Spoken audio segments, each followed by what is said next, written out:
Olá, meu amigo e amiga. Sejam muito bem-vindos aqui ao nosso Portal do José. Hoje com abordagens sobre um fato muito interessante que nós acompanhamos ontem, que foi essa pequena maratona, na sessão do Supremo Tribunal Federal, que condenou à pena de prisão o senhor Eduardo Bolsonaro, conhecido também vulgarmente como Dudu Bananinha. Tem algo de ineditismo nessa sentença de ontem. E esse ineditismo ainda não foi detectado pelos veículos de comunicação, até mesmo por muitos amigos aqui nas redes sociais no campo progressista, mas são coisas que têm que ser muito enfatizadas nesse processo eleitoral. O ineditismo, ele diz respeito ao tipo de condenação que o Eduardo Bolsonaro sofreu. Porque o Código Penal, como eu mencionei ontem ao longo da transmissão, ele não tem a figura do lesa pátria, o crime de lesa pátria, ou o crime de traidor da pátria, exceto no Código Penal Militar em tempo de guerra. Mas não foi essa a condenação que Eduardo Bolsonaro sofreu. Ele acabou tendo essa sentença pela atitude que ele teve conspirando contra instituições brasileiras a favor de interesses internacionais. E esse tipo de ato, politicamente, sim, vai ser classificado ou deve ser classificado como a primeira vez nós estamos vendo no Brasil alguém numa condenação por crime de lesa pátria e de ser um traidor da pátria. Essa é a questão. Bom, vou conversar com vocês sobre outros aspectos também, tem atualizações importantes, coisas que vão acontecer sexta-feira, mas antes de abordar esses temas, quero convidar você que chegou agora ao nosso portal e ainda não nos conhecia, para que, em primeiro lugar, você se inscreva aqui conosco. Venha participar aqui no nosso portal, conheça os nossos outros vídeos, compartilhe, dê seu joinha, que são formas de você ajudar a gente a chegar a mais pessoas como você. E nunca se esqueça de ler o primeiro comentário e de fazer seu comentário também, porque ele tem os links do nosso clube de membros, o nosso canal de cortes e de um abaixo-assinado muito importante que eu quero que você conheça e você participe também, tá bom? Você que é muito bem-vindo e muito bem-vindo. Bom, entrando aqui com o tema de cunho internacional. Lula e Trump tiveram conversa de 1 a 2 minutos e não citaram tarifas. Veja como foi o encontro. Na verdade, o presidente do nosso país, ele não o Brasil não é parte do G7, que são os países economicamente mais importantes ao longo da história do capitalismo, né? Mas o presidente Lula sempre tem sido convidado pela sua importância política, pela importância geopolítica do Brasil e também pelas articulações que são feitas pela diplomacia brasileira para que o presidente do nosso país se encontre com outros chefes de Estado para pavimentar ali uma série de negócios de interesse do nosso país. O Trump e Lula tiveram encontros muito amistosos, pelo que a gente lê no relato. O Trump desejou boa sorte para o Lula, disse, olha, bom trabalho, enfim. E o Lula, enfim, deve ter dado um aceno lá para o Trump. Esses são os relatos, né? A situação diplomática e comercial do Brasil e Estados Unidos continua ainda no mesmo patamar, né? Mais fatos vão surgir, tem o clã Bolsonaro que continua a conspirar contra as relações Brasil e Estados Unidos, tem a decadência do trumpismo nos Estados Unidos, do MAGA, enfim, tem coisas assim que são detectadas pelas pesquisas lá nos Estados Unidos. Então, o cenário está muito complicado, mas para essas criaturas lá que ficam nesse mundo paralelo, a gente vai ver as consequências aqui. As filas continuam a andar, né? E aí é o seguinte, essa gente continua a comemorar as coisas do absurdo. A gente viu o Dudu Bananinha publicou um vídeo outro dia, né? O Alexandre de Moraes foi condenado de novo, perdeu isso. Eles ficam nessa coisa. O Alexandre de Moraes é o seguinte, cada vez que eles comemoram alguma coisa, o Alexandre de Moraes está passando o rodo, está passando a caneta nesses criminosos. Então, o ineditismo do Eduardo Bolsonaro ter sido condenado é que ele agora é um traidor da pátria oficial. E continua a ser um traidor da pátria oficial, um lesa-pátria oficial. Expliquei para vocês que essas figuras do tipo penal, elas podem ser movimentadas, podem ser classificadas assim, pelo Código Penal Militar se o Brasil estivesse em guerra. Alguém que estivesse conspirando, alguém ajudando o inimigo, aí sim, seria considerado um traidor pelo crime de traição. Mas não é o caso, tempo de paz, mas ele continua, vai amargar essa nomenclatura por um bom período, né? Agora, como eles estão no mundo paralelo, essa figura aqui, lá do Paraná, né? Moraes perde prazo, não se defende e será condenado nos Estados Unidos. Eles ficam comemorando essas patifarias. É uma condenação, se acontecer, né? Na esfera civil. A justiça lá não pode condenar alguém por não ter feito absolutamente nada, contra nada da soberania norte-americana. Vê só se o Brasil, se o Alexandre de Moraes ameaçou a soberania dos Estados Unidos. É gente... Enfim, bom, você já sabe, né? Eduardo Bolsonaro diz que Rubio não vai extraditá-lo e que Trump deveria ser réu no processo que condenou. Olha só o delírio do demente. Com todo respeito às pessoas que têm algum tipo de demência, né? Mas esses são dementes conscientes, se é que a gente pode dizer assim, né? Ou dementes mal-caratistas. Eles queriam, o Eduardo Bolsonaro, que o ministro Alexandre de Moraes fosse um imbecil, como eles são, e colocasse o Trump como réu em algum processo da justiça brasileira. Assim, enfim, para criar um incidente, para criar uma situação de atrito maior, para ver se esse tipo de atrito poderia salvá-los da cadeia. Isso não vai acontecer. Ontem, inclusive, fiz um pequeno vídeo aqui que está no Instagram, mostrando que a prescrição do crime que Eduardo Bolsonaro foi condenado só se dá em 12 anos.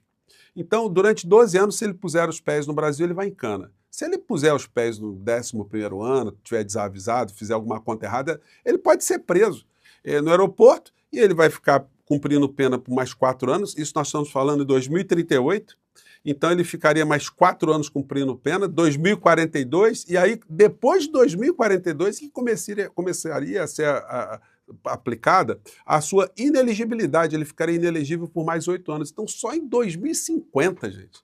Então adeus acima de tudo, né, para essas criaturas aí. E o Flávio Bolsonaro, ele que se cuide que a batata dele está ficando muito assada. A Roseanne Kennedy, do Estadão, que é colunista, ela fez uma avaliação do papel do Bananinha no meio dessa insanidade toda. Vamos acompanhar aqui esse trecho. A história política do país registrou um capítulo irônico nesta terça-feira, ao ser condenado por unanimidade no Supremo Tribunal Federal por coação de ministros no processo sobre a tentativa de golpe de Estado. O ex-deputado federal Eduardo Bolsonaro consolidou seu papel de principal cabo eleitoral do presidente Lula, o camisa 10. De forma involuntária, o filho 03 de Jair Bolsonaro presenteou o petista com o discurso da soberania nacional e ainda corre o risco de tirar a própria família de campo. Curiosamente, enquanto Eduardo era sentenciado a 4 anos e 2 meses de prisão, acusado de articular nos Estados Unidos sanções contra o Brasil, o presidente Lula cumpria agenda no exterior, propagando justamente a bandeira da soberania nacional. O resultado do julgamento no STF tem potencial para prejudicar a pré-candidatura do senador Flávio Bolsonaro à presidência da República. Eduardo sempre foi o principal fiador do irmão, mas ao viver numa espécie de mundo paralelo nos Estados Unidos, acabou colando a imagem de Flávio às ameaças de um novo tarifaço americano contra os produtos brasileiros, sobretudo após articular um encontro do irmão com Donald Trump. Essa associação afasta o eleitor independente e que deve decidir o pleito deste ano. Aliados do núcleo duro do bolsonarismo que conversaram comigo já identificam um movimento de sabotagem interna para que Flávio desista da disputa de 2026. Mas ele não vai desistir não, já cantei a pedra aqui para vocês. Ele vai levar até o final e depois, na derrota, ele vai pegar o rumo da roça e vai se juntar com o irmão bandido lá fora. Até porque é o seguinte, até esse processo eleitoral terminar, pode ser que tenhamos surpresas aí muito desagradáveis para esse universo paralelo aí. Por quê? Celular de Cláudio Castro pode enterrar de vez candidatura de Flávio Bolsonaro. Escolhido para representar o clã nas eleições presidenciais, senador vê seus planos desmoronarem, com o avanço das investigações da Polícia Federal sobre o celular de Cláudio Castro e os áudios vazados do Banco Master. Olha só, não é só o Cláudio Castro, não. O Bacelar, o presidente da Assembleia Legislativa, também teve o seu celular totalmente já identificado ali. E está se falando uma delação premiada do Bacelar, que era parceiro político aqui do clã Bolsonaro no Rio de Janeiro, como o senhor Cláudio Castro também. O senhor Cláudio Castro já está com a senha para ir para a cadeia. Então, muito em breve aí nós teremos mais alguém desse universo bolsonarista entrando em cana. Flávio chama a condenação de Eduardo de vingança e petistas falam em traição da pátria. Eu acho que o roteiro agora vai ter que ser esse. Lembrar que Eduardo Bolsonaro foi condenado, não por coação ao processo, as pessoas não entendem muito isso, né?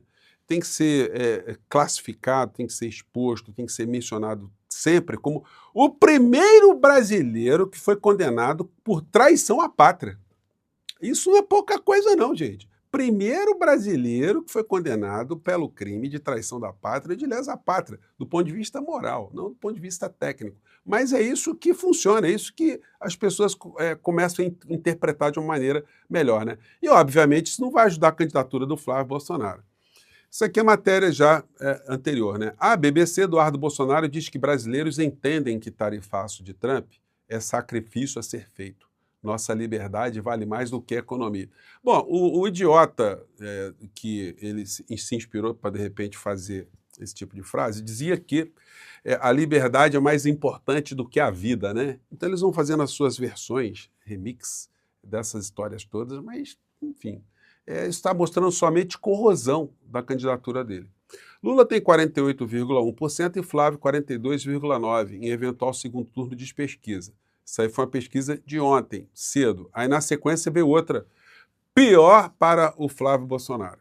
CNT-MDA. Lula amplia vantagem e venceria Flávio Bolsonaro por 49 a 37, ou seja, 12 pontos de diferença, gente. 12,5% de diferença, para ser exato, né?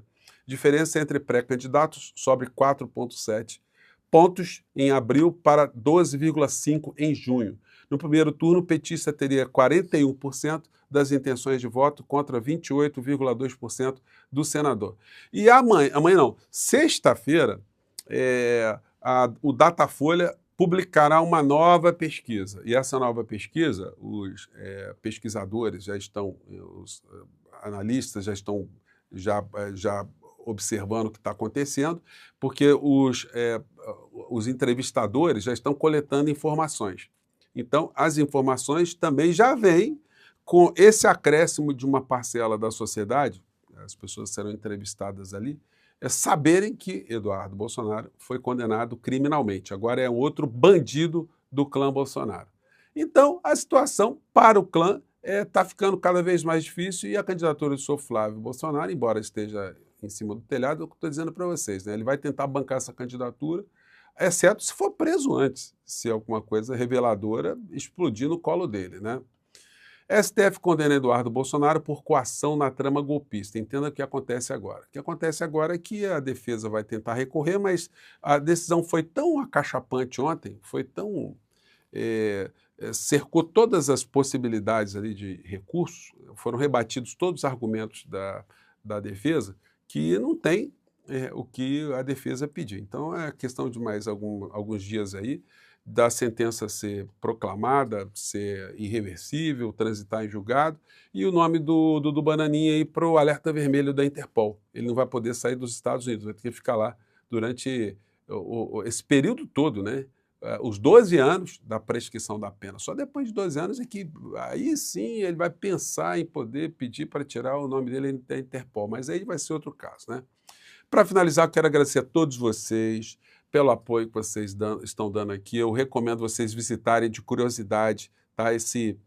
O ranking do Quero Apoiar, porque nossa pré-candidatura hoje está no top 9. Já somos a 9ª pré-candidatura em contribuições. Em número de apoiadores, nós já somos o 4º, gente. O número de apoiadores, nós já passamos a candidatura do Kim Kataguiri. Estamos atrás ainda somente de Renan Santos, Jones Manuel, Marcel Van Hatten. E deixa eu ver mais. Nós estamos em 4ª colocação em número de apoiadores, que para mim é o mais importante.